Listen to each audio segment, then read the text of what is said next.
नमस्कार साथियों, BPSC tree का जो सेट आज 13 सेट है, ये लास्ट जो सेट है। कल आपका एग्ज़ाम है। आई होप कि प्रिपरेशन आपका पिक लेवल पे होगा और अच्छा एग्ज़ाम जाएगा भी। ये भगवान से विनती प्रार्थना है कि आपका सिलेक्शन हो जाए। जो मेहनत की है, जिस तरह से मेहनत की है, सफलता आपको कदम चूमेगी। ठीक है, ज्ञान घर के तरफ से आप सभी के लिए बेस्ट ऑफ लक। कल अच्छे से एग्ज़ाम जो है जाए आपका। और जो भी हमने सेट में बताया है, भगवान से प्रार्थना है कि वही क्वेश्चन आ जाए हूबहू। ठीक है, तो फिर और क्या हो जाएगा, एकदम चांदी चांदी हो जाएगा, फिर ज्ञान घर परचम लहर जाएगा। ठीक है, चलिए।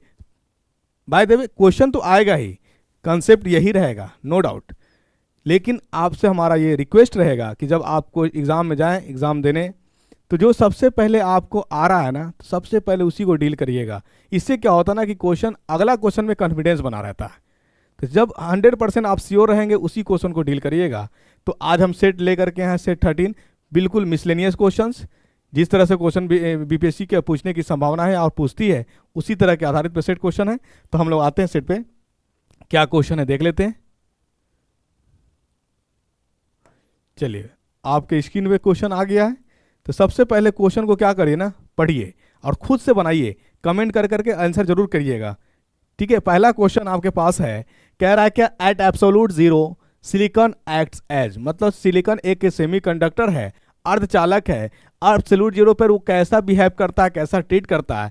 तो जब एब्सोल्यूट क्या टेम्परेचर जीरो हो जाए, जब टेम्परेचर नहीं रहेगा, तो इसकी जो है ना कंडक्टिव, इसका मतलब क्या हो गया कि जब टेम्परेचर कम होता है तो सेमीकंडक्टर का जो होता है रेजिस्टिविटी बढ़ जाता है, रेजिस्टेंस क्या होता है, बढ़ जाता है। ये याद रखिएगा, प्रतिरोध बढ़ जाता है। जब प्रतिरोध बढ़ जाएगा तो उससे इलेक्ट्रॉन फ्लो करेगा क्या, जब इलेक्ट्रॉन फ्लो नहीं करेगा, इलेक्ट्रिसिटी पास नहीं करेगा, तो इसका मतलब वो क्या होगा, इंसुलेटर होगा। क्या होगा, तो इसे ये पॉइंट याद रखिएगा या माइंड में रखिएगा कि जब एब्सोल्यूट टेम्परेचर यानी टेम्परेचर जीरो होगा, तो सेमीकंडक्टर जो होता है लुक लाइक अ इंसुलेटर की तरह, अर्धचालक की तरह, सॉरी इंसुलेटर को क्या बोलते हैं, कुचालक कहते हैं। कंडक्टर सुचालक, इंसुलेटर कुचालक, यानी जो विद्युत को या विद्युत हो या उष्मा हो इसका चालन नहीं करता है, उसी को हम लोग इंसुलेटर कहते हैं। तो क्यों, रीजन क्या बताइएगा, क्योंकि इसका प्रतिरोध क्या हो जाता है, प्रतिरोध को हम लोग आर से रिप्रेजेंट करते हैं। आर फॉर रेजिस्टेंस, रेजिस्टेंस क्या हो जाता है, रेजिस्टेंस बढ़ जाता है, और रेजिस्टेंस के बढ़ जाने के कारण ये क्या हो जाता है, ये इंसुलेटर जैसा बिहेव करता है। अगला प्रश्न पे आते हैं। अगला प्रश्न है आपके स्क्रीन पे, one serious drawback of semiconductor devices is, यानी कह रहा है अर्धचालक उपकरणों का एक गंभीर दोष है। अर्धचालक उपकरण के लिए एक गंभीर दोष, सबसे पहले ये बात ये माइंड में सेट होना चाहिए कि अर्धचालक जो है सेमीकंडक्टर का प्रोडक्शन जो हमारे भारत में बहुत कम है, ये बहुत कॉस्टली आता है। क्या होता है, और बहुत कॉस्टली होने के कारण इसका जो हम लोग प्रयोग यूज़ करेंगे और हाई वोल्टेज पे नहीं करेंगे, क्योंकि हाई वोल्टेज पे जाने के बाद ये क्या हो जाए, डैमेज कर जाता है, तो हमको उससे बचाना भी होता है। तो ये सबसे पहला इसका जो कंडीशन है क्या कि इजीली अवेलेबल नहीं है, ये हाई कॉस्टली है, बहुत ज़्यादा क्या है, महंगा है। तो आंसर क्या हो जाएगा इसका, 2 नंबर क्वेश्चन का आंसर होगा बी, दे आर कॉस्टली। आइए नेक्स्ट प्रश्न पे। नेक्स्ट प्रश्न है, अब अगली बार से जो प्रयास होगी कि एक बार में एक ही क्वेश्चन डिस्प्ले होगा। अभी जो आ रहा है तो बस जिस क्वेश्चन को हम पढ़ेंगे उसी को देखिए। ठीक है, क्वेश्चन 3 है, क्या कह रहा प्रश्न 3, electric conduction in a semiconductor takes place. कह रहा है क्या कि जो अर्धचालक है उसमें जो चालक की संभावना, विद्युत चालन जो होती है वो कैसा होता है। तो देखिए, आप जब भी मॉडर्न फिजिक्स की बात किया जाएगा तो वहाँ आपको होल्स देखने को मिलेगा, इलेक्ट्रॉन्स देखने को मिलेगा। तो होल्स घबराइएगा नहीं, ये जस्ट अपोजिट होता है इलेक्ट्रॉन्स का, यानी पॉजिटिवली चार्ज भी कहा जा सकता है या कभी कभी अनचार्ज भी होता है। यानी अगर पी कंडक्टर की बात कर दे, पी फॉर प्रोटॉन नहीं समझ लीजिएगा, पी कंडक्टर जो होता है वो जनरली अनचार्ज होता है या न्यूट्रल होता है। और होल्स की बात करें तो होल्स एक पॉजिटिव चार्ज ही है, जिसको हम लोग प्रोटॉन्स कहते हैं। राइट, चलिए क्या कहते हैं, प्रोटॉन्स कहते हैं।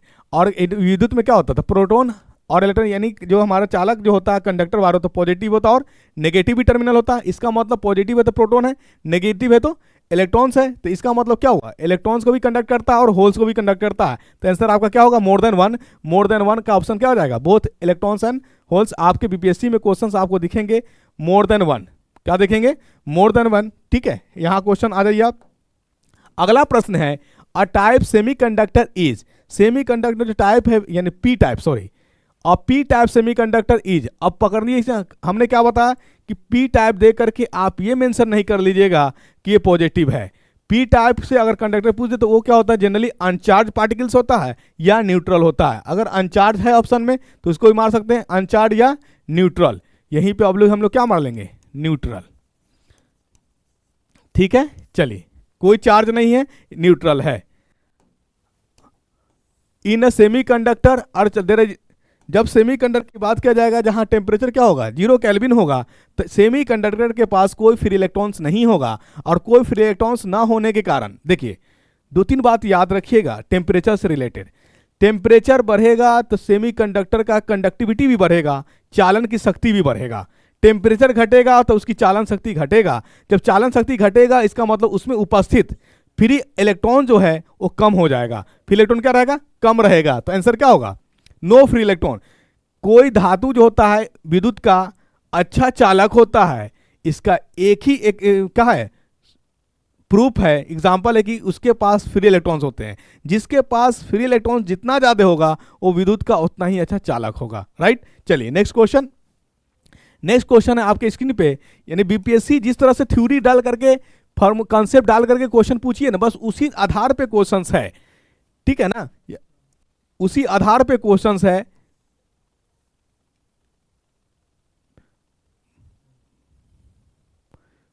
उसी आधार पे क्वेश्चन है, क्या करें, बूट नहीं है ये, बायोट-सावर्ट लॉ है, बायोट-सावर्ट लॉ है।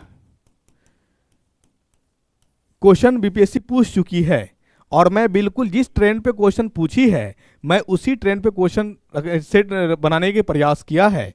ठीक है, चलिए क्या करें, बायोट-सावर्ट, इसका फॉर्मूला होता है मैग्नेटिक फील्ड में μ0/4π, ये याद रखिएगा। और क्या होता है, I इंटू आर, यानी इसको बायोट-सावर्ट लॉ में जो होता है V इंटू आर। ठीक है, उसके बाद क्या होता है, आर स्क्वायर होता है, ये वेक्टर होता है। तो यहां पे जो होता है ना बायोट-सावर्ट लॉ जो होता है ये परपेंडिकुलर होता है किसके, वेलोसिटी ऑफ इलेक्ट्रॉन्स के, मैग्नेटिक फील्ड के। ठीक है, वेलोसिटी ऑफ परपेंडिकुलर रिलेशन आता था, यानी बी जो है मैग्नेटिक फील्ड है और भी क्या है, स्पीड है, यानी दोनों के बीच रिलेशन कैसा होता है, परपेंडिकुलर होता है। आर डिस्प्लेसमेंट, यानी ये जो होता है क्रॉस जो बताता है ना, क्रॉस भी क्रॉस, अगर आर ये वेक्टर क्वांटिटी ये वेक्टर क्वांटिटी, जब भी क्रॉस का साइन अगर आपको लगता हुआ दिख रहा हो तो वो होता हमारा वेक्टर क्वांटिटी। क्या होता, वेक्टर क्वांटिटी। और जब ये हटता तो लिखाता V R sine theta. Vector quantity के क्रॉस हटाने के लिए साइन थीटा आते हैं। और ठीक इसी तरह से मैं यहाँ पे लिख देता हूँ एफ डॉट एस, डॉट जहां रहता है ये कहलाता है स्केलर क्वांटिटी, अदिश राशि। क्या कहलाता है, अदिश राशि। ये डॉट जब हटता है तो अपने साथ साइन लेके आता है, क्या लेके आता, सॉरी एंगल लेके आता है, ट्रिग्नोमेट्री में कॉस लेके आता है, F S cos theta, F S cos theta आता है। क्या आता है, एफ एस कॉस थीटा आता है लेकर के। ठीक है, तो आंसर बन गया होगा इसका। आइए नेक्स्ट प्रश्न पे आते हैं हम लोग। A circular coil of radius 4 centimetre. Physics का न्यूमेरिकल बनाते समय सबसे पहले यह प्रयास करिए कि दिया क्या है उसको चिन्हित करिए। दिया क्या है उसको चिन्हित करिए न्यूमेरिकल बनाते समय, किसी का चाहे मैथ हो या फिजिक्स हो या केमिस्ट्री हो। दिया क्या है और हमसे पूछ क्या रहा है, अगर ये चीज लिख लेते हैं आप तो इससे न्यूमेरिकल सॉल्व करना आसान हो जाता है। राइट, सबसे पहले मुझे टारगेट ये करना है कि दिया क्या है ना, भटकना नहीं है। जिस तरह से आप कंसंट्रेट करेंगे उसी तरह से आपका सॉल्यूशंस आएगा। आइए, circular coil of radius 4 centimetre of turns 20 turns है। टन्स को हम लोग फिजिक्स में कैपिटल एन से रिप्रेजेंट करते हैं, ये 20 टन्स दे दिया। ठीक है, रेडियस आपका दे दिया है R equal to 4 centimetre, R equal to 4 centimetre, R कितना है 4 सेंटीमीटर है, रेडियस दे दिया। कैरीज करंट 3 एम्पियर, करंट कितना दे दिया, आई दे दिया, करंट 3 एम्पियर। एम्पियर ऐसा है मात्रा क्या, किसका, करंट का।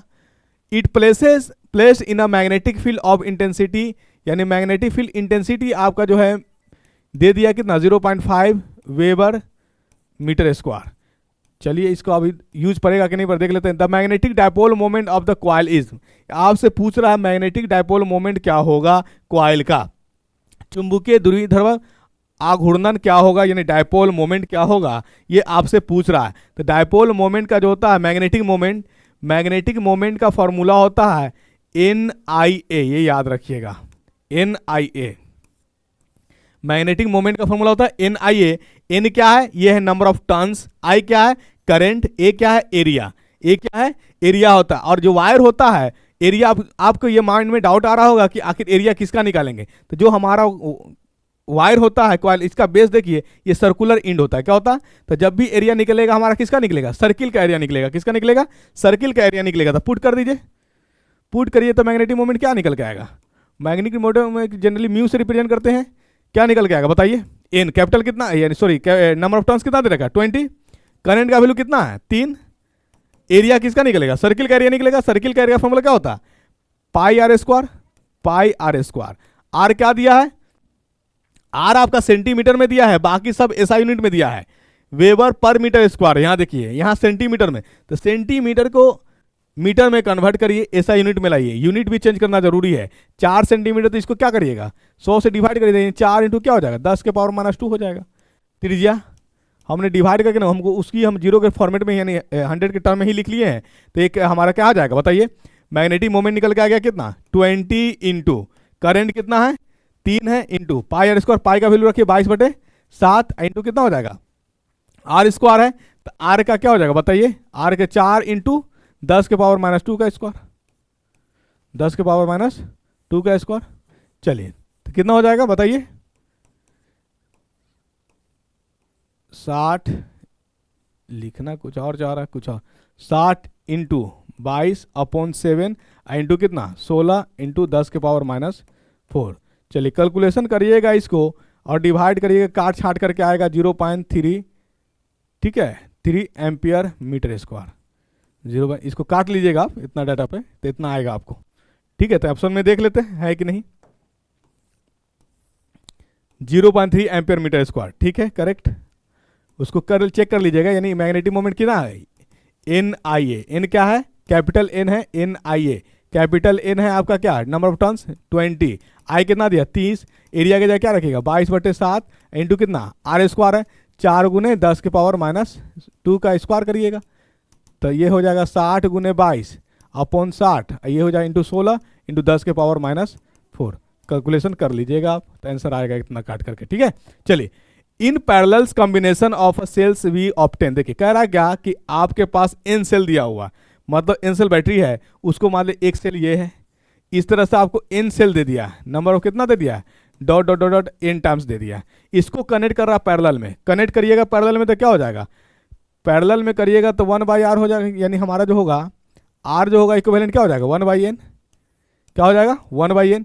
तो हमारा n का वैल्यू नीचे से, इसका मतलब इसका वैल्यू क्या होगा रेसिप्रोकल रिलेशन है, व्यतक्रमानुपाती है, तो जब व्यतक्रमानुपाती होगा तो फिर रेजिस्टेंस का वैल्यू क्या होगा घटेगा, प्रतिरोध का वैल्यू क्या होगा, पैरेलल कॉम्बिनेशन में प्रतिरोध का वैल्यू क्या होता है घटता है, जब घटेगा तो करंट का वैल्यू क्या होगा, जब प्रतिरोध करने वाला सपोज करिए जब आपको रोकने वाला अगर कोई नहीं हो तो आपकी रफ्तार तेज होगी या धीमी होगी, बाइक आप ड्राइव कर रहे हैं ब्रेकर कुछ नहीं है, आपको डिस्टर्ब करने वाला कोई नहीं है, तो आपकी रफ्तार तेज या कम, आपकी रफ्तार तेज होगी। ठीक उसी तरह जब धारा प्रवाह हो रही है, इलेक्ट्रिसिटी जब जा रही है, उसको रोकने वाला कोई नहीं होगा तो उसकी गति में तेजी होगी कमी होगी, तेजी होगी, क्योंकि रेजिस्टेंस ही तो रोकता है, रेजिस्टेंस ही क्या करता है रोकता है, और ये है ही नहीं, तो करंट क्या हो जाएगा बढ़ जाएगा। तो इसका मतलब रेजिस्टेंस और प्रतिरोध में करंट में क्या रिलेशन है, रेजिस्टेंस घटेगा करंट क्या होगा बढ़ेगा, तो आंसर क्या हो जाएगा, जब पैरेलल में यही सीरीज में कर दिया जाता तो उल्टा हो जाता।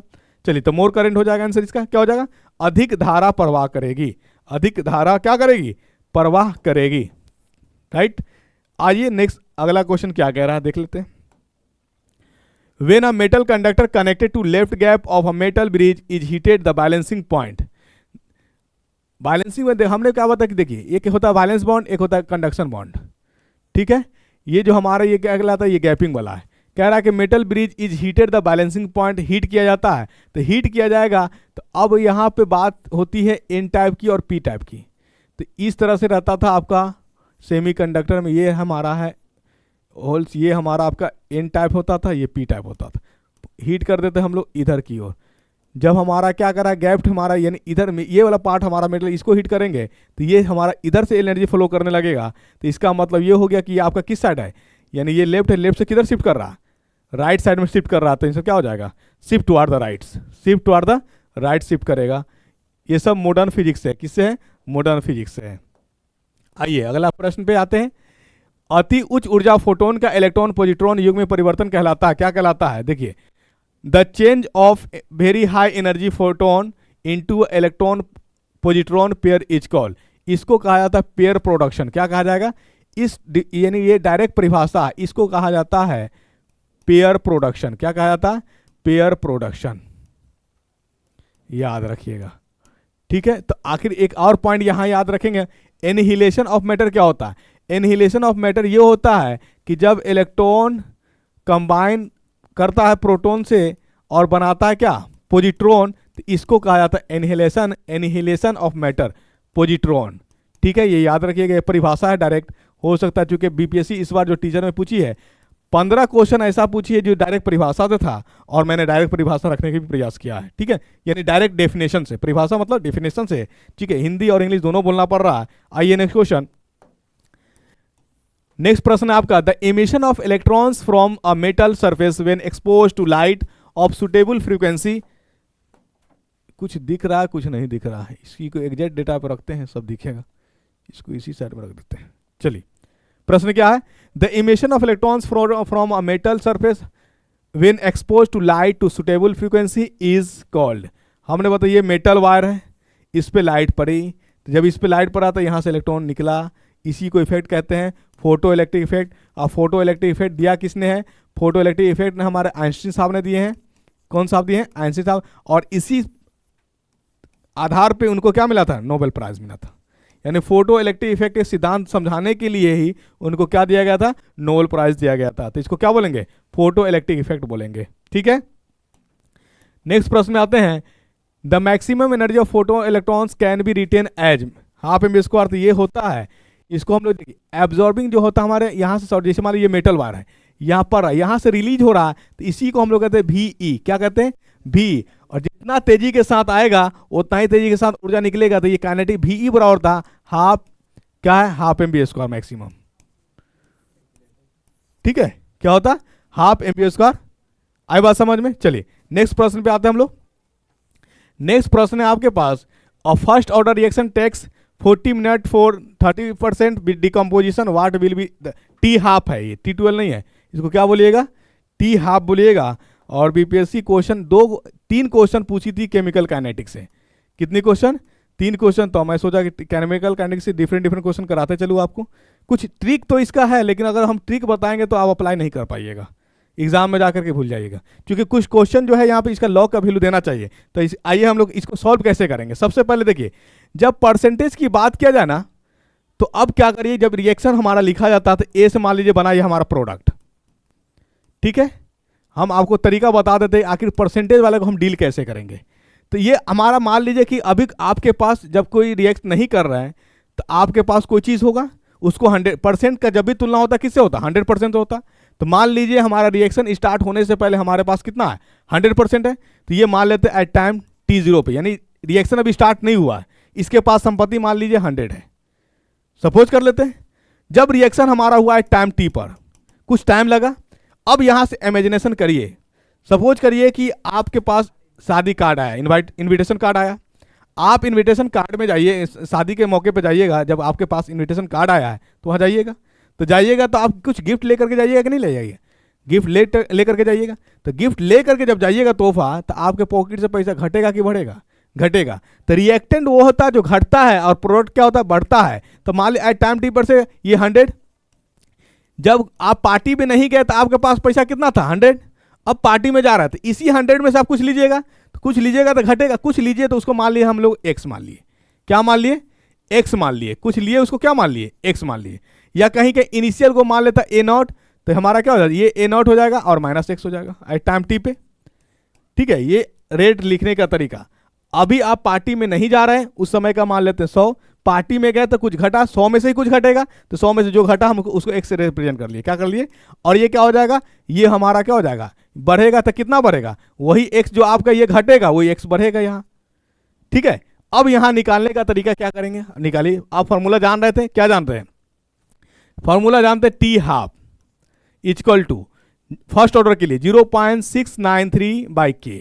क्या रेट कांस्टेंट है, ये फॉर्मूला जरूर से जरूर लिखिएगा, जरूर से जरूर लिखिएगा।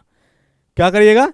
जरूर से जरूर लिखिएगा। T हाफ का फॉर्मूला फर्स्ट ऑर्डर के लिए 0.693 बाई के। क्या के है हमारा रेट कांस्टेंट, रेट कांस्टेंट। क्या रेट कांस्टेंट कहीं दिया हुआ है? नहीं दिया हुआ है, तो आपको के निकालना पड़ेगा। के का फॉर्मूला होता है 2.303 बाई टी, टाइम जो दिया हुआ है, log A not, concentration of A not by A not minus x. A not किसको बोले? ये इनिशियल है, स्टार्टिंग वाला है, ये फाइनल समय पर है, ये जो समय दिया गया उस समय पे टूटा हुआ है। ठीक है, चलिए यहां से के निकालेंगे हम लोग। तो के निकालिए, कैसे हो जाएगा? पुट करिए, के का वैल्यू क्या आ जाएगा? 2.303 बाई कितना है आपका टाइम दिया हुआ, कितना 40 मिनट, लॉग। अब यहां पे देखिए डीकंपोजिशन क्या है 30%। क्या किया है? मान ली आपका पहले था 100, डिकम्पोज हो गया कितना परसेंट? 30%। तो 100 में से डिकम्पोज यानी 30% काम हो गया। आपके पास था 100 रुपया, उसका 30% यूज हो गया, तो बचा कितना? 70 रुपया। बचा कितना? 70 रुपया। तो ए नॉट को आपने क्या माना? 100। ए नॉट को 100 माना है, या 30%, यानी हमारा एक्स क्या है? परसेंट में दिया हुआ, हमारा ये परसेंट दिया हुआ है, तो पुट कर दीजिए। रखिए ए नॉट की जगह क्या रख दीजिएगा? 100। नीचे कितना रखिएगा? ए नॉट 100 माइनस कितना? 30। एक्स क्या था? ये परसेंट जो गिवन में दिया हुआ था आपका। चलिए तो अब क्या हो जाएगा? कैलकुलेशन करिए, तो यहाँ पे कितना हो जाएगा? 2.303 बाई 40, आइए है आपका लॉग 100 बाई कितना हो जाएगा? 70। तो 100 बाई 70 इसको काटिएगा तो कितना आ जाएगा? 1.42 आएगा, काटिएगा तो। चलिए तो लॉग 1.42 का वैल्यू आप निकाल लीजिए, 303 बाई 40, लॉग कितना आ गया? 1.42। तो लॉग 1.42 का वैल्यू जब निकालिएगा ना, तो आपका कुछ आएगा 1. हाँ, इसको ये जो आएगा ना 0.15 इसको आएगा, कैलकुलेट करिएगा तो। ठीक है, अब यहाँ पे निकाल लीजिए। तो लॉग का वैल्यू यानी हमारा निकालेगा कितना हो गया? तो 2. के का वैल्यू निकल गया, के का वैल्यू कितना निकल गया? 2.303 अपन कितना 40 इंटू लॉग 1.42 का वैल्यू कितना निकल गया? 0.15। 0.15 है, डिवाइड कर लीजिएगा, यहाँ से निकल जाएगा कितना आएगा? इसको डिवाइड करिएगा तो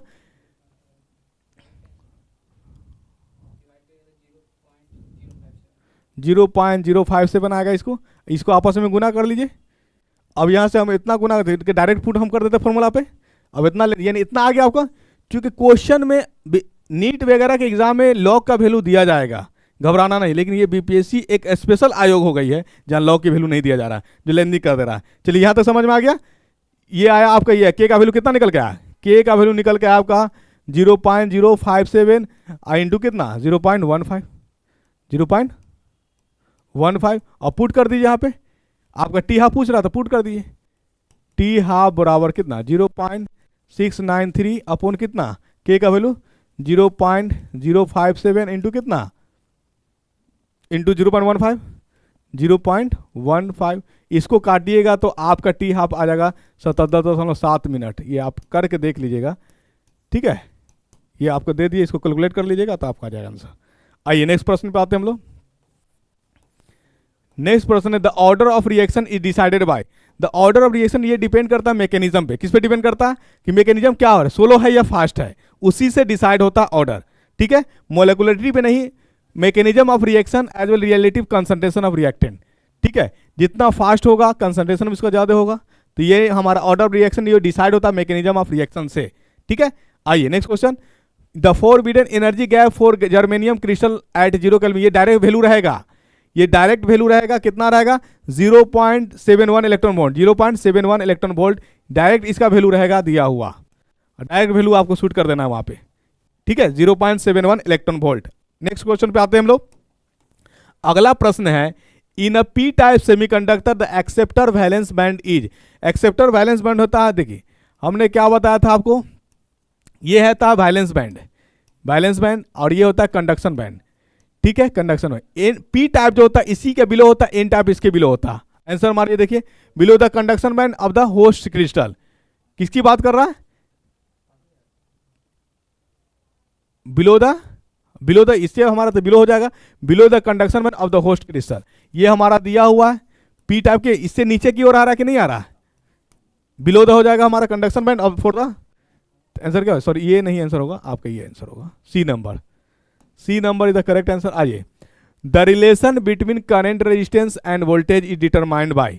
ये जो डिटरमाइन किया था current voltage relation V = IR, V equal to I R, Ohm's law. Ohm's law ने ही करंट और वोल्ट के बीच में रिलेशन लाया था, संबंध लाया था। तो क्या हो जाए, पूरा नाम है जॉर्ग साइमन ओम। ठीक है, इनका यानी ओम्स लॉ में यानी जो ओम्स लॉ दिए उनका कंप्लीट पूरा नाम क्या है, जॉर्ग साइमन ओम। ओम को आप रिप्रेजेंट करते हैं किससे, इससे। ये डेट नहीं पूछेगा, हिस्ट्री इतना नंबर नहीं पूछेगा, ये नाम कंप्लीट पूरा नाम था, बता दिए। चलिए अगला प्रश्न है, the relation between number of free electrons in a semiconductor and temperature is given by. देखिए फ्री इलेक्ट्रॉन, इसका फॉर्मूला होता है N is directly proportional to A T के पावर 3/2, 3/2 होता है। ठीक ना, फ्री इलेक्ट्रॉन्स का फॉर्मूला। अब यहाँ पे बताइए हमारा टाइम, इसके बीच में रिलेशन बता दीजिए। एन डायरेक्टली प्रोपोर्शनल क्या हो जाएगा, टी 3/2। ये डायरेक्ट फार्मूला है।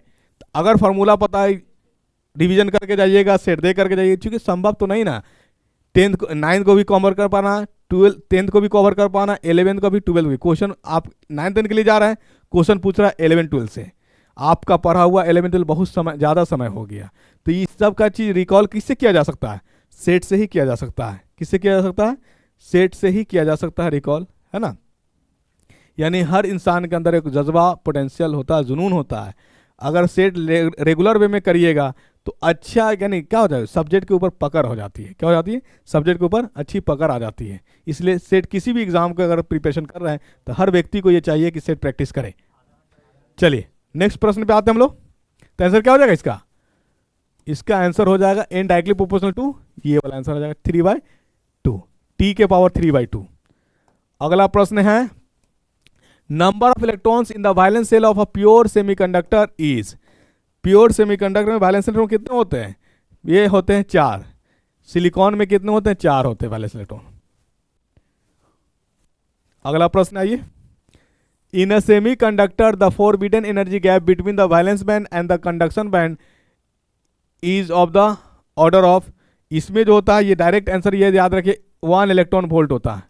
और कल मैंने बताया था 1 इलेक्ट्रॉन वोल्ट यानी कितना जूल, 6.25 इंटू 10 के पावर 18 जूल। ये सब याद रखिएगा। और मैंने ये भी बताया था, आप लोगों ने कमेंट करके आंसर नहीं किया, कि एनर्जी का यूनिट जो होता है जूल भी होता है, कैलोरी भी होता है, और क्या होता था, जूल, कैलोरी, इलेक्ट्रॉन वोल्ट और अर्ग भी होता था। इस चारों में ऑर्डर बताना था कि सबसे बड़ा कौन है, सबसे छोटा कौन है। और अभी तक कमेंट में इसका आंसर नहीं आया। कल के पेपर में ये क्वेश्चन रहेगा डिफिनिट रहेगा, क्योंकि यूनिट है ना, पूछा ही जा सकता है। इसका आज कमेंट करके जरूर हमको बताइएगा ऑर्डर में कौन बड़ा होता कौन छोटा होता। तो आंसर इसका क्या आ जाएगा, 1 इलेक्ट्रॉन वोल्ट तो मैं लिख ही दिया था। अगला प्रश्न है, NaCl type crystal can be converted into CaCl type crystal by. देखिए NaCl क्रिस्टल है हमारे पास, सोडियम क्लोराइड, इसको हम लोग रूपांतरित कर सकते हैं, कन्वर्ट कर सकते, बदल सकते हैं। कब, जब इसमें हम लोग प्रेशर अप्लाई करेंगे, दाब को ज़्यादा अप्लाई करेंगे तो क्या हो जाएगा, ये चेंज कर लेगा हाई प्रेशर पे। क्या आएगा आंसर, हाई प्रेशर पे। If the rate of reaction is expressed by rate A, यानी के है, ए नहीं है, इसको के कहेंगे, रेट कांस्टेंट है, के ए के पावर 2 एंड कंसंट्रेशन बी है। The order of reaction will be, order of reaction, ये आपका इक्वेशन दे दिया, रेट बराबर के कंसंट्रेशन ए के पावर 2 और कंसंट्रेशन बी के पावर 1। तो ऑर्डर बताने के लिए कंसंट्रेशन पे पावर जो है उसको ऐड करिए। यहाँ कितना पावर है, 2 है, यहाँ कितना पावर है, 1 है, 2 + 1 कितना, यानी इसका मतलब ये हो गया, ये थर्ड ऑर्डर है। क्या है, थर्ड ऑर्डर है रिएक्शन। तो ऑप्शन है क्या, हाँ है। आगे बात समझ में। चलिए नेक्स्ट बढ़ते हैं हम लोग। MO be the rest mass of the object and E be the energy and M be the mass of the object, then energy mass relation can express by। देखिए MO be the rest mass of the object and E be the energy, क्या कहते हैं, energy and M be the mass of the object, then the mass express relation to express, यहाँ कह रहा है तो energy हमारा E0 हो जाएगा, मास हमारा दे रखा है स्मॉल m, ठीक है। स्पीड और वेलोसिटी आप जानते हैं, एनर्जी का फॉर्मूला क्या होता है, हाफ mv², हाफ mv², ठीक है। तो अब हाफ, ये तो हमारा कांस्टेंट टर्म है, नंबर क्या है, कांस्टेंट टर्म है, इसके लिए हमारा E0 है, क्या है, E0 दिया हुआ, हमारा मास तो है ये, क्या है, मास हमारा किस टर्म में दिया है, m0 के टर्म में लेंगे, और यहाँ हमारा स्पीड यानी स्पीड ऑफ लाइट से हम लोग लेंगे, क्या हो जाएगा स्पीड ऑफ लाइट से? कुछ करना नहीं था, इसको काइनेटिक एनर्जी के फॉर्मूला पे हम लोग को सेट कर देना था। काइनेटिक एनर्जी के फॉर्मूला पे बस इतना कुछ लंबा देख करके क्या होंगे, घबरा जाएंगे, अरे बाप बड़ी टफ क्वेश्चन था। टफ क्वेश्चन तो कुछ रहता ही है, लेकिन थोड़ा कुछ क्या होता है ना, आईक्यू लेवल भी चेक करता है एग्जामिनर, क्या करता है कि आप समझ पा रहे कि नहीं पा रहे हैं। चलिए आंसर क्या हो जाएगा, ई नॉट बराबर एम नॉट सी स्क्वायर। चलिए नेक्स्ट क्वेश्चन आपके पास, incident photo energy hyphen work function, यहाँ जो होता था वही फोटो इलेक्ट्रिक इफेक्ट वाला बताइए। जब फोटो इलेक्ट्रिक इफेक्ट पड़ती थी वहाँ से इलेक्ट्रॉन रिलीज होता था, तो वहाँ पे काइनेटिक एनर्जी मैक्सिमम होता है या पोटेंशियल एनर्जी? मूव कर रहा है फॉल डाउन से, तो पोटेंशियल एनर्जी क्या होगा, डाउन होगा, काइनेटिक एनर्जी बढ़ेगा, मैक्सिमम काइनेटिक एनर्जी होगा। और मैक्सिमम काइनेटिक एनर्जी आपने देखा था V not E photo electric effect में, ठीक है। तो आंसर क्या हो जाएगा, maximum kinetic energy of photo electrons. Maximum kinetic energy का फॉर्मूला क्या होता है, हाफ एम बी स्क्वायर। चलिए अगला प्रश्न है आपके पास,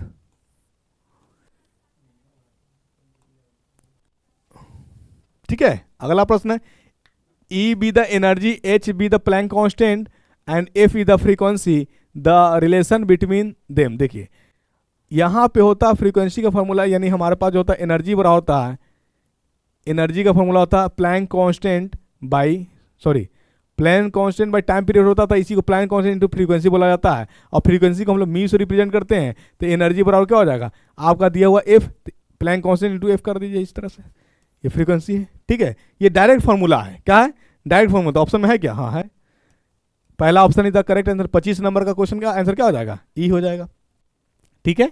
चलिए अब अगला प्रश्न आ गया आपका, half period of the first order reaction is 10 minute, यानी इसमें क्या दे दिया, हाफ टाइम दे दिया, टी हाफ कितना 10 मिनट, जो दिया है उसको लिख लीजिए। What percentage of the reaction will be completion in 100 minute, यानी टाइम दे दिया, वहां से आपका परसेंटेज पूछ दिया है। तो हमने अभी आपको बताया कुछ नहीं हो रहा, तो स्टार्टिंग को क्या मानिए, ए नॉट, ये इनिशियल है, स्टार्टिंग वाला है, यहाँ कोई काम नहीं हो रहा है।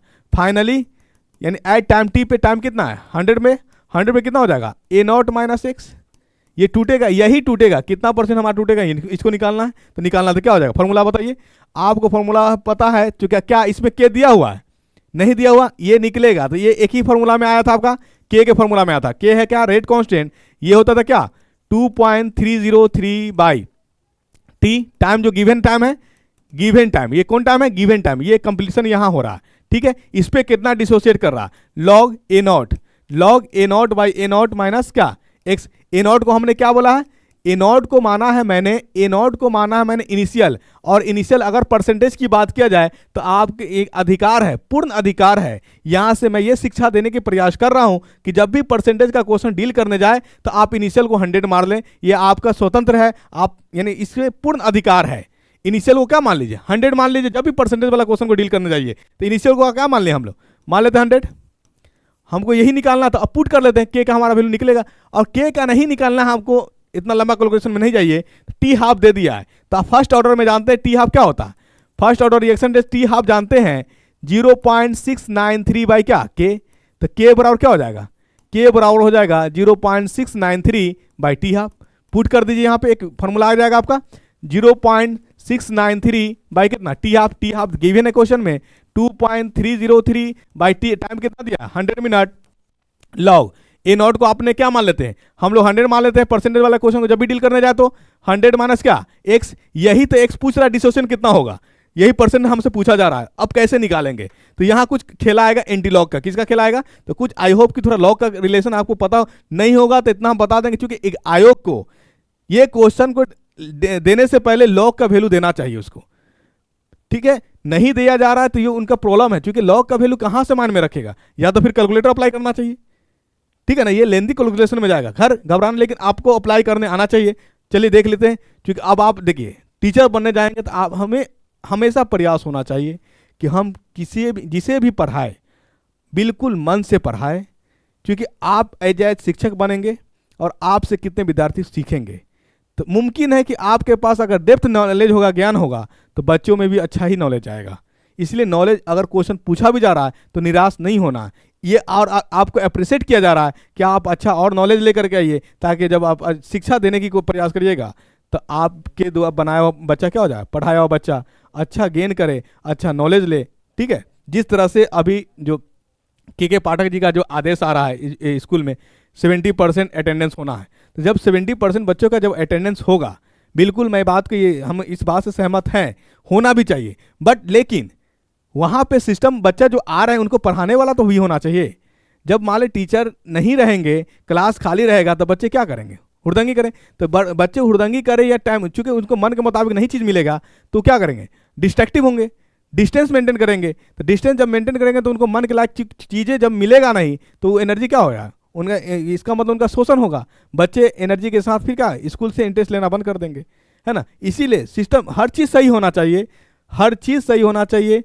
अगर सिस्टम मान लो स्कूल की बात हो या कहीं की भी बात हो, बच्चे को अगर हम कोई शिक्षा दे रहे हैं तो हम पूरी प्रयास करें कि अच्छा डेप्थ में दे, है कि नहीं। चलिए, तो हम लोग टाइम को किल ना करें, थोड़ा बीच में हम कुछ भावनाओं में आ गए थे, हमको वहाँ नहीं आना, हमको यहाँ डिसोसिएशन जो एक्स है इसको निकालना है। तो कैसे निकालेंगे, तो यहाँ काटिए और पुट करिए, आपको क्या है ये दिया हुआ है 0.693 बाई टी, आपका वैल्यू कितना है 10, 2.303 बाई कितना आपका है लॉग टाइम 100% है, log 100 by 100 minus x, 100 minus x, ये डिवाइड कर दीजिए, कितना हो जाएगा बताइए।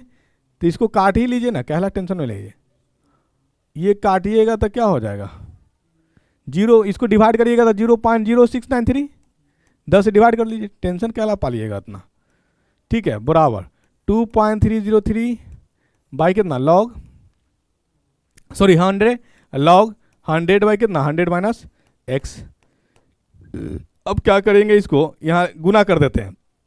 तो गुना करिएगा इसको 100 से, तो ये यहाँ डिसिमल यहाँ आ जाएगा 6.93 आ जाएगा, बचेगा क्या 2.303 लॉग 100 बाई 100 माइनस एक्स।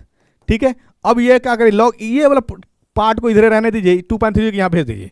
तो 6.93 को डिवाइड करिए 2.303, तो कितना आएगा ये आएगा, काटिएगा तो 2 तिया 6, यानी आगे डिसिमल का अगर घबराहट पकड़ रहा है तो काटने का सौ तरीके से देखिए, ये नीचे 2 है ऊपर 3 है 6 है, तो 2 के टेबल में 6 कितना बार 3 बार में 3 ही आएगा, समथिंग कुछ आएगा, तो 3.00 कुछ भी आए लेकिन 3 आएगा, डिफिनिट है। चलिए ठीक है, ये नहीं डिवाइड करिएगा तो इतना चीज आ जाएगा। तो अब यहाँ से हम लिख लेते हैं 3.009 बराबर आ गया लॉग 100 बाई 100 माइनस एक्स।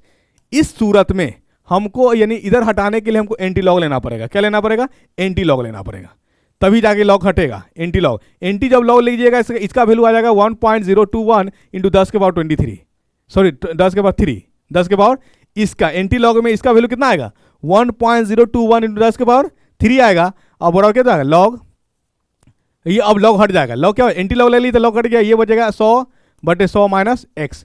अब तो यहां से आसान हो जाएगा कैलकुलेशन करना, निकालना आसान हो जाएगा, क्या हो जाएगा बताइए। तो यहां से अब आपका आ गया है 1.021 इंटू 10 के पावर 3 बराबर है 100/100 माइनस एक्स। यहां से एक्स का वैल्यू निकलेगा, गुना करिएगा तो कितना 10 21 हो जाएगा, ये हो जाएगा ना, और इंटू कितना हो जाएगा 100 माइनस एक्स, इसी को इधर भेज दीजिए, बराबर कितना 100। अब कर लीजिए कितना हो जाएगा 10 21 पर 2 को 0 और माइनस कितना 10 21 एक्स बराबर कितना 100, इस 100 को इधर ले आइए 10 21 100 और माइनस कितना 100 बराबर कितना 1021 एक्स, 1021 एक्स। अब यहाँ से एक्स का वैल्यू निकालिएगा, कैलकुलेशन तो इतना कर देना आ ही जाएगा, आएगा 19.9%। कितना आएगा कैलकुलेशन 90.9, कैलकुलेशन करके कमेंट करके मुझे जरूर बताइएगा कितना आएगा ये 90.9x। बताइए देखिए कितना लेंदी है, इतना लेंदी क्वेश्चन अगर कैलकुलेशन बच्चा तो छोड़ ही देगा, क्योंकि एंटी लॉग लॉग में कहाँ जाएगा वो फंसने। चलिए आइए नेक्स्ट क्वेश्चन देख लेते हैं हम लोग। अगला प्रश्न है आपका for a reaction x plus y दे रहा हमारा z, प्रोडक्ट क्या है z, rate is directly proportional to concentration x, यानी r जो है डायरेक्टली प्रोपोर्शनल किसका, कंसंट्रेशन x का। ठीक है, चलिए x का पावर यहाँ मोलिकुलरिटी कितना है 1 ही यहाँ पे दिया हुआ है, सॉरी हाँ तो 1 है, यानी इसका मतलब ये हो गया कि 1 है और रेट जो है प्रोपोर्शनल किसके है x के है, हमारा y पे मतलब नहीं जा रहा। तो इसका मतलब यहाँ ऑर्डर पता चल गया, ऑर्डर पता चल गया कितना फर्स्ट ऑर्डर, एक ही कंसंट्रेशन पे डिपेंड कर रहा है और उस कंसंट्रेशन का पावर है 1, इसलिए हमारा ऑर्डर हो गया 1। अब पूछ रहा है मोलिकुलरिटी, जब मोलिकुलरिटी लिखेंगे हम लोग तो यहाँ जब रेट लिखने जाएंगे आप तो कंसंट्रेशन ऑफ यानी के कंसंट्रेशन ऑफ एक्स और कंसंट्रेशन ऑफ वाई। मोलिकुलरिटी में हम लोग सब पे ऐड करेंगे, यानी हमारा कुछ नहीं तो पावर 1 होगा, यहाँ भी कुछ नहीं तो पावर 1 होगा, तो मोलिकुलरिटी क्या हो गया, मोलिकुलरिटी हो गया 2।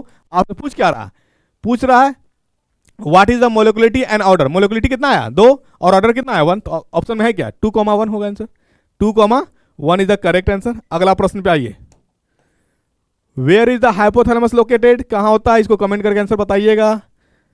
ठीक है, कमेंट करके आंसर बताइएगा, क्या आंसर बताई दे, क्योंकि बेस पॉइंट यानी ब्रेन देखिए, ब्रेन का 3 parts, fore brain, mid brain और हिंड ब्रेन। फोर ब्रेन में 2 पार्ट्स आया था, कौन कौन, डेंसिफिलोन और सेरिबेलम। एक सेरिबेलम था, एक सेरिब्रम था। सेरिबेलम हिंड ब्रेन का पार्ट था, राइट। चलिए, तो सेरिब्रम और यहाँ पे आया था आपका क्या है डेंसिफिलोन। डेंसिफिलोन में 2 पार्ट होता था, एक अपर एक लोअर। अपर में बोला था थैमस और लोअर में आता था हाइपोथैलेमस। यानी लोअर यानी डेंसिफिलोन के लोअर पार्ट्स पे कौन होता था, हाइपोथैलेमस, और अपर पार्ट्स पे थैमस, थैमस पार्ट्स। ठीक है, चलिए, तो आंसर क्या हो जाएगा, बेस ऑफ डेंसिफिलोन। अगला प्रश्न पे आइए, what are the hormone secreting cells of the hypothalamus called. Hypothalamus जो है कॉल की, इसको क्या कहते हैं, देखिए मस्ट सेल जो है ये लीवर में है, डाइजेस्टिव वाला में निकलता है। ठीक है, चलिए, ओस्टियोसाइट्स, ये बोन से रिलेटेड है। Osteology, study about bones. उस अगर पूछ दे कि बोन में कौन सा प्रोटीन होता है, तो ओस्टिन प्रोटीन्स होता है, नाम से ही आया है। न्यूरो से देखिए, न्यूरोगिलिया ब्रेन का एक जंक्शन होता है, वहां पे ये जो हार्मोन की बात कर दिया, तो न्यूरो सेक्रेटरी हार्मोन जो है ये हार्मोन सीक्रेट करता है। ठीक है, hormone secreting cells of the hypothalamus called neuro secretory cell कहलाएगा, क्या कहलाएगा, न्यूरो सेक्रेटरी सेल कहलाएगा। अगला प्रश्न 30 number, which of this hormones is release by the hypothalamus. Hypothalamus के द्वारा कौन सा हार्मोन रिलीज करता है, सबसे पहले जान लीजिए। अगर आपको यह पता है, प्रोलैक्टिन पता है, प्रोलैक्टिन हार्मोन जो होता है पिट्यूटरी ग्लैंड सीक्रेट करता है, जिसको मास्टर ग्लैंड भी कहा जाता है। मेलाटोनिन, मेलाटोनिन हार्मोन है, ये पीनियल ग्लैंड सीक्रेट करता है। और मैंने कल बताया था पीनियल ग्लैंड को ही बोला जाता है, क्या बोला जाता है, मस्तिष्क का रेत, ब्रेन ऑफ, रेत को बालू बोलिए, सेंट बोलिए, सेंट कह लीजिए उसको। यानी ये याद रखिए, क्योंकि बचपन में बच्चा खूब सोता है, यही धीरे धीरे क्या होता है, डिस्ट्रॉय खत्म होने लगता है, तो बच्चा का नींद धीरे धीरे सेटल होने लगता है। ठीक है, चलिए, ग्लूकोकोर्टिकॉइड्स, ये जो हार्मोन ये ग्लैंड सीक्रेट करता है, एड्रिनल ग्लैंड, कौन सा ग्लैंड, एड्रिनल ग्लैंड सीक्रेट करता है। चलिए, तो अब हमारा बच गया एक ही, हाइपोथैलेमस कौन सा हार्मोन सीक्रेट करेगा, सोमैटोस्टैटिन, सोमैटोस्टैटिन हार्मोन सीक्रेट करेगा। तो इसका मतलब इसका करेक्ट आंसर आपका क्या हो गया, जो था हम बात बता दी, somatostatin is the correct answer. अगला ये अगला प्रश्न है, GnRH is release by, GnRH जो होता है रिलीज होता है किससे, ये होता है हाइपोथैलेमस से। किससे होता है रिलीज, हाइपोथैलेमस से रिलीज होता है। What is the function of prolactin, prolactin milk को सीक्रेट करने में मदद करता है। तो डिलीवरी में कौन सा हार्मोन, एक हार्मोन आता है रिलैक्सिन, जिसको क्या कहते हैं, बर्थ हार्मोन के भी नाम से जाना जाता है। किस नाम से जाना जाता है, बर्थ हार्मोन के नाम से जाना जाता है, किसको, रिलैक्सिन को। और ऑक्सीटोसिन भी होता है वहां पे। चलिए, लेकिन प्रोलैक्टिन जो होता है, प्रोलैक्टिन मिल्क फॉर्मेशन के लिए है। मिल्क पूछेगा कि मिल्क जो मीठा होता है किसके कारण होता है, उसमें लैक्टोज पाया जाता है, क्या पाया जाता, लैक्टोज पाया जाता है, जिसके कारण मीठा। तो फिर कहेगा, पूछेगा कि आखिर फल किसके कारण मीठा होता है, तो फल फ्रुक्टोज के कारण मीठा होता है। अगर आपसे पूछ दे ग्लूकोज, सुक्रोज और फ्रुक्टोज में सबसे मीठा कौन, सबसे ज्यादा मीठा होता है फ्रुक्टोज। ठीक है, सब यानी जो पॉसिबिलिटीज है हम आपको बताते चल रहे हैं। Prolactin formation of milk. आइए अगला प्रश्न पे, which of the following these are steroid hormone. Steroid hormone जो पहले से ऑलरेडी रहता है, ऑन द सिचुएशन रिलीज नहीं होता, उसी को हम लोग स्टेरॉयड हार्मोन कहते हैं। और उसको कहते हैं हम लोग ग्लूकोकोर्टिकॉइड्स को, एड्रिनल ग्लैंड्स को, ग्लूकोकोर्टिकॉइड्स। अगला प्रश्न है, across between 2 plants resulted into, बाकी तो ग्लूकागन तो जानिए ना, ग्लूकागन इंसुलिन पैंक्रियास सीक्रेट करता है, इंसुलिन यानी ग्लूकोज के लेवल को मेंटेन करता है, ग्लूकोज इंसुलिन के लेवल को मेंटेन करता है, राइट। प्रोलैक्टिन मिल्क हार्मोन यानी मिल्क सीक्रेशन वाला हार्मोन। आ जाइए अगला प्रश्न में देख लीजिए, across between 2 plants resulted in offspring having few dwarf. कह रहा क्या कि 100% ड्वार्फ नहीं, कुछ नाटा आया है। तो अब कुछ नाटा आया है, तो मैं इसके बता दूं, डोमिनेंट जब भी इस तरह के बात फ्यू की बात लगा दे, तो उसमें अल्टरनेटिव जीन आएगा, हेट्रोजाइगस आएगा। क्या आएगा, हेट्रोजाइगस, हेट्रोजीन आएगा। क्या आएगा जीन, देखिए ये जो जीन होता है ये कैपिटल, ये और ये जो स्मॉल दिखा रहा है, इसका मतलब इसमें पॉसिबिलिटीज है, टॉल भी आएगा और शॉर्ट भी आएगा, लेकिन कैपिटल वाला हमेशा अपना प्रभाव छोड़ता है, इसीलिए इसको कहा जाता है डोमिनेंट कैरेक्टर। क्या कहा जाता है, तो अगला यानी अकेले से तो ऑफिस में नहीं ना आएगा। ये मान लीजिए मेल है, ये क्या हो जाएगा फीमेल, ये क्या फीमेल को इस तरह से रिप्रेजेंट करता है, मेल को इस तरह से क्रॉस कराइएगा। तो क्रॉस कराइए, तो क्रॉस कराने का तरीका है, क्रॉस का क्या है तरीका है, पहले इससे इसको कराइए तो क्या हो जाएगा कैपिटल डी, फिर इसको इससे कराइए तो क्या हो जाएगा कैपिटल डी स्मॉल टी, फिर अब इसको इससे कराइए कैपिटल टी स्मॉल, पहले कैपिटल वाला को लिखेंगे, अब उसके बाद इसको। तो अब बताइए मुझे यहां तो क्या दिखने को मिला, यहां टॉल है, यहां टॉल है, यहां टॉल है, तो टॉल देखने को मिला। यहां क्या दिखा शॉर्ट, ये ड्वार्फ है। अब मुझे बता दीजिए तो लंबा होने की पॉसिबिलिटी 3 जगह, छोटा होने की पॉसिबिलिटी 1 जगह, परसेंटेज कितना है किसका है, यानी 100% मिलकर के आता है, तो 25% शॉर्ट हो सकता है और 75% टॉल हो सकता है, इसलिए फ्यू का कंडीशन आ गया। इसी में क्या देगा, इसका पूछ देगा कि मोनो यानी फेनोटाइपिक रेशियो लिखिए, क्या लिखिए फेनोटाइपिक रेशियो लीजिए। देखिए फेनोटाइपिक रेशियो फिजिकली क्या क्या दिख रहा है, तो इसमें देखिए फिजिकली क्या दिख रहा है, टॉल दिख रहा है, ये भी फिजिकली क्या दिख रहा है टॉल, ये भी फिजिकली क्या दिख रहा है टॉल, तो 3 रेशियो, ये फिजिकली क्या दिख रहा है शॉर्ट, तो 3:1। अगर जीनोटाइपिक रेशियो पूछ दे, क्या पूछे जीनोटाइपिक रेशियो, तो अब यहां देखिए जीनोटाइप में हम लोग क्या ना उसका बगल वाला देखेंगे, यहां देखिए ये भी कैपिटल है, तो इससे जो आएगा हमारा टॉले आएगा, ये देखिए स्मॉल है, ये भी क्या है स्मॉल है, तो स्मॉल हमारा टॉल आने की पॉसिबिलिटी 1 जगह, टॉल और शॉर्ट आने की पॉसिबिलिटी 2 जगह, और शॉर्ट ही आने का पॉसिबिलिटी जी 1 ही जगह। तो ये हमारा डायहाइब्रिड है, क्या है डायहाइब्रिड है, यानी देखिए सॉरी डायहाइब्रिड नहीं, ये जीनोटाइपिक रेशियो हो गया, वो फिनोटाइपिक रेशियो है। जीनोटाइपिक रेशियो यहाँ पे था 2 जीन, एक टॉल वाला था एक शॉर्ट वाला था, तो चांसेस है टॉल भी आएगा शॉर्ट भी आएगा, ठीक है। यहाँ आपका 100% शॉर्ट ही है, यहाँ 100% आपका टॉल है, तो यहाँ से तो हमारा टॉल ही ना आएगा, यहाँ से हमारा शॉर्ट ही आएगा, ये हमारा 50-50 वाला चांस है, टॉल भी आएगा शॉर्ट भी आएगा, इसलिए जीनोटाइपिक रेशियो क्या हो जाएगा 1:2:1। मोनोहाइब्रिड रेशियो क्या है, तो मोनोहाइब्रिड का मतलब होता है सिंगल कैरेक्टर, डायहाइब्रिड मतलब 2 कैरेक्टर, ठीक है। अगर हमारी बात करेंगे तो काला और मोटापा, 2 कैरेक्टर की बात कर रहे हैं, काला और मोटापा, तो दिस द डायहाइब्रिड, ठीक है। चलिए नेक्स्ट प्रश्न पे आते हैं हम लोग। अगला प्रश्न है, तो इसका आंसर क्या हो जाएगा बताइए, इसका प्रश्न यानी जब भी फ्यू क्या आएगा तो इस तरह से लिखिएगा, अल्टरनेटिव फॉर्म ऑफ जीन को क्या कहते हैं हम लोग अलील कहते हैं, तो है ऑप्शन क्या, हाँ बी नंबर में है। फ्यू कहेगा तो ये 100% ड्वार्फ कह दे तो क्या ले लीजिएगा कैपिटल टी और स्मॉल टी वाला, ये 100% वाला, ठीक है। चलिए अगला प्रश्न है, इन अ डायहाइब्रिड, डायहाइब्रिड का मतलब समझे 2 कैरेक्टर पे बात करेगा, किस पे 2 कैरेक्टर पे, जिसे मेंडल ने पी प्लांट्स को लिया था उसमें 2 कैरेक्टर की बात किया था, पी पे किस पे, एक बार सीड का कलर क्या था राउंड, और उसका कलर क्या था, राउंड वाले को आर से रिप्रेजेंट किया है, कलर वाले को येलो से रिप्रेजेंट किया है वाई से, ठीक है। और उसी में देखा कि सिप क्या हो रहा था रिंकल, यानी राउंड क्या हो रहा था सिकुड़ जा रहा था, तो रिंकल को स्मॉल आर से कह दिया था, और कलर क्या हो जाता था ग्रीन हो जा रहा था, कलर क्या हो जा रहा था ग्रीन हो जा रहा था, ग्रीन को स्मॉल वाई से कर दिया। तो अब देखिए ये एक कैरेक्टर के लिए और ये दूसरे कैरेक्टर के लिए, इसी को कहा जाता है डायहाइब्रिड, यानी जिसमें 2 कैरेक्टर नजर आए डायहाइब्रिड। तो इसमें जो हमारा रेशियो आया था 9:3:1, इसमें जो होता है फेनोटाइपिक रेशियो जो होता है, इसमें फेनोटाइपिक रेशियो की बात अगर करता है, चलिए नेक्स्ट क्वेश्चन में हम लोग बात कर लेंगे, अगर होगा तो डिस्कस कर लेंगे, इसको यहीं रखते हैं हम लोग।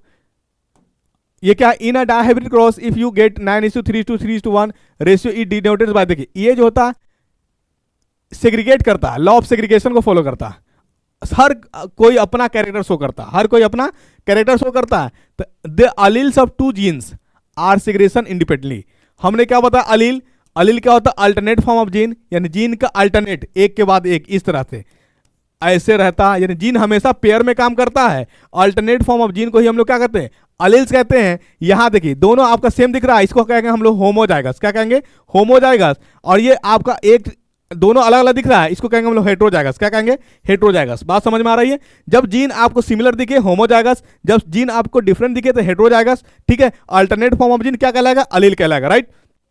आते हैं नेक्स्ट क्वेश्चन पे, हाँ the allele 2 genes are segregating independently, यानी हर दूसरे एक दूसरे से क्या है, ये अपना अलग कैरेक्टर शो कर रहा है, ये अपना अलग कैरेक्टर शो कर रहा है, ना इससे इसका कैरेक्टर आ रहा है ना इससे इसका कैरेक्टर आ रहा है, दोनों एक दूसरे से क्या है इंडिपेंडेंटली है।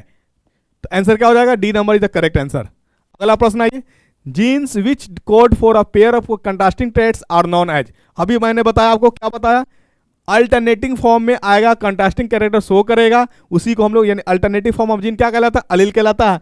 करेक्ट आंसर क्या हो जाएगा आपका अलील आ जाएगा, ठीक है। अगला क्वेश्चन आइए, और रिसेसिव अलील्स इज एक्सप्रेस्ड, यानी रिसेसिव अलील जो होता है वो हमेशा यानी बगल हो, जैसे ये मान ली कैपिटल है ना ये स्मॉल टी, ये वाला को हम लोग कहते हैं रिसेसिव, इसको कहते हैं हम लोग डोमिनेंस, क्या कहते हैं डोमिनेंस, ठीक है, तो ये रिसेसिव जो होता है हमेशा ये होमोजाइगस होता है। क्या होता है? होमोजाइगस ही रिसेसिव करता है। अगर डोमिनेंट की बात करता तो हेटेरो और होमो दोनों होता, बट रिसेसिव की बात करता ओनली होमोजाइगस होता, ओनली होमोजाइगस कंडीशन ओनली। चलिए अगला प्रश्न है, इन द F2 जनरेशन, देखिए F2 जनरेशन कहते हैं किसको? जैसे मान लिया जाए कि हमारे फादर और हमारे फादर के पोता होगा, मतलब हमारा बेटा, तो ये हमारा बेटा जो होगा हमारे फादर के लिए सेकेंड जनरेशन कहलाएगा, और मैं अपने पापा के लिए मैं क्या हूं? फर्स्ट जनरेशन हूं, तो मैं कहलाऊंगा F1 जनरेशन। मेरा पुत्र या पुत्री क्या कहलाएगी? F2 generation. किसके रेस्पेक्ट में? पापा के रेस्पेक्ट में। यानी पोता और दादा के बीच कैसा रिलेशन है? सेकेंड जनरेशन का है। पापा और बेटा के बीच में कैसा रिलेशन है? फर्स्ट जनरेशन का रिलेशन है।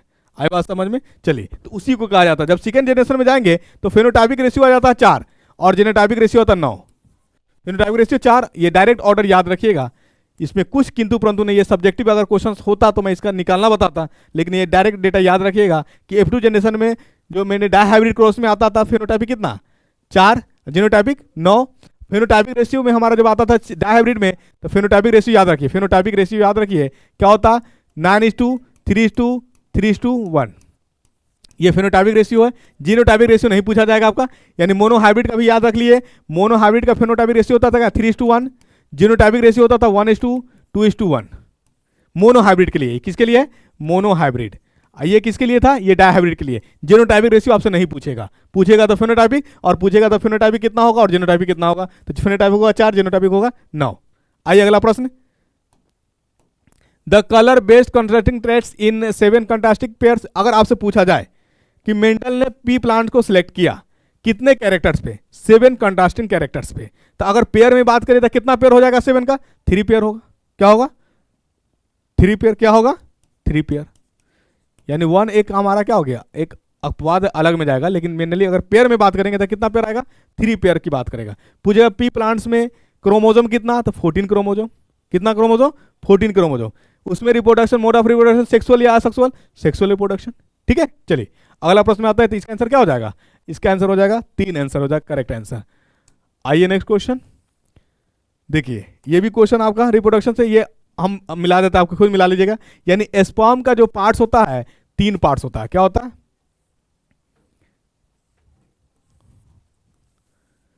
ये है हेड पार्ट। तो हेड कैरी क्या करता है? ये हेड कैरी करता है जेनेटिक मटेरियल। क्या करता है? जेनेटिक मटेरियल में मीन्स डीएनए।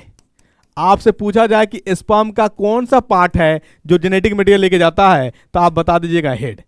मिडिल वाला पार्ट क्या करता है? तो मिडिल वाला पार्ट करता है, ये एनर्जी प्रोवाइड करता है। क्या करता है? एनर्जी। क्योंकि अब ये आगे जाना है, तो इसको आगे जाने भेजने वाला कौन होगा? ऊर्जा चाहिए, तो ऊर्जा देने वाला कौन है? Middle part. एनर्जी प्रोवाइड करता है, एनर्जी ऊर्जा देता है। क्या देता है? मिडिल पार्ट ऊर्जा देता है। ऊर्जा को हमने इंग्लिश में लिख दिया एनर्जी। अब यह है हमारा टेल। क्या है? टेल। तो ये क्या करता है? ये अब देखिए, ये जितना मजबूत होगा उतना ही फोर्सफुली घूमेगा। तो इसका मतलब ये मूवमेंट में हेल्प करता है, मोटिलिटी में हेल्प करता है। किस में करता है? मूवमेंट में, मोटाइल में। मोटाइल का मतलब होता है मूवमेंट, मोटिलिटी। आई बात समझ में? चलिए अब मिला लीजिएगा आप। ठीक है, अब इसमें एक हार्मोन हमने बताया था कि स्पर्म में एक हार्मोन सॉरी एंजाइम्स होता है, उस एंजाइम्स का नाम होता है एक्रोजोम। और एक्रोजोम कौन सीक्रेट करता था? आप पढ़े होंगे सेल ऑर्गेनेल्स। सेल ऑर्गेनेल्स में पढ़े होंगे गोल्गी एपरेटस। क्या पढ़े होंगे? Golgi apparatus. यानी गोल्गी बॉडी जो है डाइजेस्टिव एंजाइम सीक्रेट करता है, और उस डाइजेस्टिव एंजाइम का क्या नाम था? एक्रोजोम। और एक्रोजोम किस में पाया जाता था? स्पर्म में पाया जाता था। अगर ये नहीं पाया जाएगा तो फिर वेजिनल में डिस्चार्ज जब होगा तो ये मूव नहीं कर पाएगा, यानी वहां मूव कराने का काम यही एक्रोजोम कराता है। राइट, चलिए ये याद रखिएगा। तो आपको पता चल गया, यानी टेल क्या करता है? मोटाइल मूवमेंट, यानी मोटाइल प्रोवाइड करता है, मोटिलिटी प्रोवाइड करता है स्पर्म को मूवमेंट के लिए। मिडिल पार्ट क्या करता है? एनर्जी। हेड पार्ट क्या करता है? जेनेटिक मटेरियल कंटेंट करता है। तो आंसर क्या हो जाएगा? हेड के लिए क्या हो जाएगा? हेड के लिए जेनेटिक मटेरियल। ठीक, मिडिल पीस के लिए क्या हो जाएगा? मिडिल पार्ट या पीस के लिए एनर्जी। एक्रोजोम क्या है? एंजाइम है। एक्रोजोम क्या है? एंजाइम है। टेल क्या है? Sperm motility. ठीक है, चलिए आइए अगला question, the Leydig cells are source of androgen के लिए, ये मेल में पाया जाता है। ठीक है, एंड्रोजन। अगला प्रश्न है, the function of the corpus luteum is to produce progesterone. Corpus luteum कौन हार्मोन सीक्रेट करता है? Progesterone. The resistivity of alloy manganin, देखिए मैग्नानीन है। मैग्नानीन जो होता है ओर ऑफ मैग्नीज होता है, मैग्नीज यानी मिलाया जाता, बनाया जाता है। Manganese plus copper plus nickel, जिसमें कॉपर रहता है सबसे ज्यादा कितना? 88% रहता है। बस इतना याद रखिए ना, कॉपर निकेल और मैंगनीज का बनाया हुआ हो रहा है। तो ये जो होता हमारा क्या रहता, nearly independent of the temperature, increase rapidly with increase in temperature, decrease with, पूछना क्या चाह रहा, द रेजिस्टिविटी, हाँ रेजिस्टिविटी कह रहा है। आप देखिए जब टेम्परेचर बढ़ेगा तो रेजिस्टेंस क्या होगा, बढ़ेगा। तो यहाँ रेजिस्टेंस हमारा क्या है, जिसमें टेम्परेचर बढ़ रहा हुआ नजर आ रहा है तो क्या होगा, increase rapidly with increase in temperature, decrease, हाँ ये आपका हो जाएगा। C number is the correct answer. आइए, if a charge particle moves through a magnetic field perpendicular to it, ये जब चार्ज पार्टिकल जब मूव करता है तो इसमें क्या होता है, एनर्जी कांस्टेंट होता है। एनर्जी क्या होता है, कांस्टेंट होता है, बट मोमेंटम चेंज करते रहता है, मोमेंटम चेंज करते रहता है, ये याद रखिए। एनर्जी क्या रहता है, कांस्टेंट रहता है और मोमेंटम चेंज करता है। देखिए option, both momentum energy particle change, नहीं। Momentum as well as energy are constant, नहीं। Energy is constant but momentum is change. Answer क्या हो जाएगा आपका, C number is the correct answer. आइए नेक्स्ट क्वेश्चन, अगला क्वेश्चन है, द कॉम्बिनेशन 3 रजिस्टर्स 5 ओम होगा, क्यों नहीं होगा, रजिस्टर्स कह दिया ना, 5 ओम 4.5 ओम, ये 3 ओम होगा, क्यों नहीं होगा। In such a way that the total resistance of this combination is maximum. देखिए जब भी मैक्सिमम कह दे तो आपका जो भी रेजिस्टेंस दिया हुआ उसको आप जोड़ दीजिए किस में, सीरीज में। मैक्सिमम जब पूछे आर मैक्सिमम, जो भी दिया उसको जोड़ दीजिए किस में, सीरीज में, R1 plus R2 plus R3। R1 कितना है 5 ओम है, प्लस R2 कितना 4.5 है, प्लस R3 कितना 3 है, तो कितना हो जाएगा 5 ये 8 8 4 12, 12.5 हो जाएगा, 12.5 ओम हो जाएगा आंसर। ठीक है, द करेक्ट आंसर। आइए नेक्स्ट प्रश्न पे आते हैं। In a chemical equation H2 gas plus I2 gas, तो बन रहा है हमारा 2HI, क्या बन रहा है, 2HI बन रहा है। The equilibrium constant, equilibrium constant को हम लोग कहते हैं KU, इक्विलिब्रियम कह लीजिए या कोई, डिपेंड्स ऑन। तो इक्विलिब्रियम कांस्टेंट जो है ये डिपेंड करता है टेम्परेचर पे। किस पे डिपेंड करता है, के इक्विलिब्रियम जो होता है ये डिपेंड करता है टेम्परेचर पे। ठीक है, टेम्परेचर अगर होगा तो ये तहस नहस हो जाएगा, क्या हो जाएगा, तहस नहस हो जाएगा, बढ़ेगा तो आंसर क्या हो जाएगा इसका, टेम्परेचर। और भी क्वेश्चन है क्या, नहीं अब क्वेश्चन नहीं है, यहीं तक है। चलिए, आई होप कि ये सेशन आपके लिए एक लाभदायक कारगर साबित भी हो, और ये भगवान से प्रार्थना भी है कि कल आप एग्ज़ाम देने जाएं तो सब चीज़ एज यूजुअल अच्छा रहे। ठीक है, बेस्ट ऑफ लक। ज्ञान घर की तरफ से आप सभी के लिए हार्दिक शुभकामनाएं दिया जा रहा है कि आपका एग्ज़ाम अच्छा जाए और अच्छा करके भी आए। तो हम लोग कल एक सेट यानी डिस्कशन करेंगे भी क्वेश्चंस का। ठीक है, जो चीज़ क्वेश्चन पूछा गया और उसमें से है जो है जिस तरह से क्वेश्चंस रहेगा आज आप मुझे कमेंट करके ज़रूर बताइएगा। ठीक है, कि ज्ञान घर का जो सेट प्रैक्टिस कराया गया ये कितना कारगर रहा ये आप लोगों के लिए एग्ज़ाम के पॉइंट ऑफ व्यू से, ये ज़रूर हमें कमेंट करके बताइएगा। आपकी कमेंट का हमें इंतज़ार रहेगा। Best of luck, thank you so much.